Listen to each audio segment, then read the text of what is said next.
भद्रक जिला वासुदेवपुर निर्वाचन मंडली तिहिड़ी ब्लॉक मंगलपुर पंचायत अधीन गंधर्व पोखरी और कमारिया विधायक विष्णुव्रत राउतराय द्वारा विभिन्न प्रकल्पर शिलान्यास और उद्घाटन अनुष्ठित हो जाइछि। ग्राम्य उन्नयन विभाग पक्षर मुख्यमंत्री ग्राम्य सड़क योजना बा ट्रिप अनुमोदित भद्रक चांदबाली राज्य राजपथ आरुहा ठारू कनाटिया भाया गंधर्व पोखरी रास्ता निर्माण लगी शिलान्यास करा जाइछि।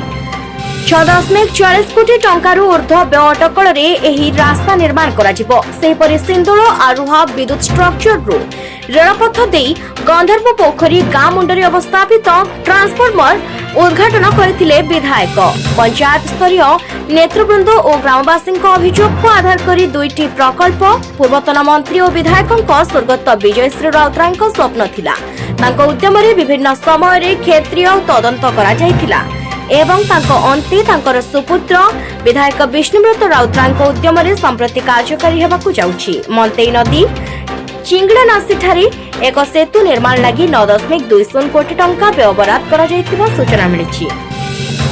शेषरे कमारिया मां बीणापानी गोष्ठी केन्द्र सहित विजयश्री कल्याण मंडपर शुभ उद्घाटन करा जायथिला। उद्घाटन उत्सव में मुख्य अतिथि भाव में विष्णुव्रत राउतराय सह विधायक बड़ भाई दुर्गाव्रत राउतराय, ब्लॉक अध्यक्षा, उपाध्यक्षा, विभिन्न पंचायत सरपंच और समिति सभ्य प्रमुख मंचासीन होई राज्य सरकार जनहितकर योजना संपर्क में वक्तव्य रखिथिले।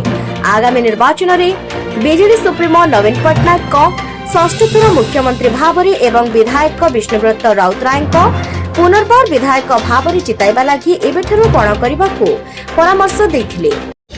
बहुत खुशीर दिन आज विशेषकर मंगलपुर पंचायत पाई दीर्घ दिन जो दाबी थिला विशेषकर से चांदबाली मुख्य रास्ता ठारू जो कर्नाटिया एवं भाया गंधर्व पोखरी जो रास्ताटी बहुत प्रतीक्षित प्रकल्प थिला आज तार शिलान्यास करा जाइछि।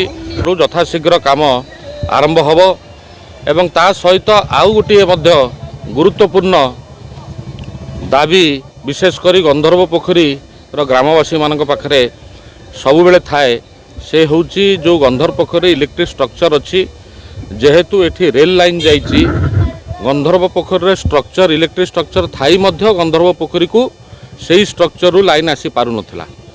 तो ता पई बहु दाबी बहु पूर्वरु हेछि आमे मध्य बहु चेष्टा करी आज ता संभव करि पारिछु। से कार्य मध्य आज समापन हेछि। अंडर रेल पैसेज देकी सीधा सड़क गंधर्व पोखरी विलेज एवं अलगा आखपाख अंचल को सीधा सड़क आसी पारुछि। यह निश्चित भाव में गंधर्व पोखरी एवं आखपाख अंचल पई गोटे बहुत भल खबर। आज तार मध्य आमे शुभारंभ करिछु। प्रकल्पटी सरी सारिछि।